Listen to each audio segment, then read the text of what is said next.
In border cities like Tijuana, violence from drug gangs has become commonplace.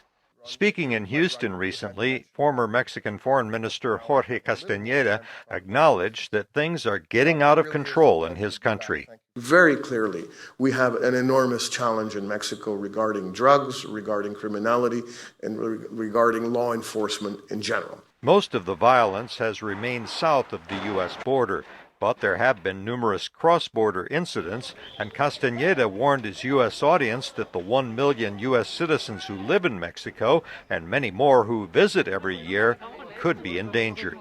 The risk is either that it spills over or that the violence begins affecting Americans in Mexico. The rise of violent crime in Mexico is viewed with concern by security analyst Fred Burton at Stratfor, a private intelligence and analysis firm in Austin, Texas. If you talk to the border sheriffs, which I do, you talk to the police departments along the border, they'll tell you they have a significant problem with cross-border abductions, murders, the homicide rate, and it impacts upon us all in the United States. Burton says President Calderon's attempt to fight criminal gangs with the Army and federal police agencies is not making much progress, partly because of the money drug traffickers have available to corrupt police forces. The November 4th plane crash in a Mexico City neighborhood could have an impact on the government's anti-drug efforts. The leader of the fight against the gangs, Interior Minister Juan Camilo Moreno, was killed. And recently, 2 high-ranking officials were arrested for taking bribes from the cartels in exchange for information on government operations.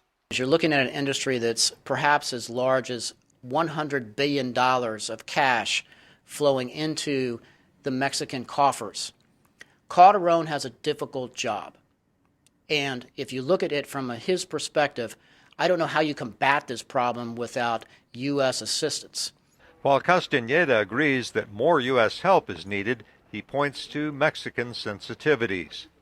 Can there be more U.S. cooperation that is politically viable in Mexico and effective in the war? It doesn't seem to be the case right now.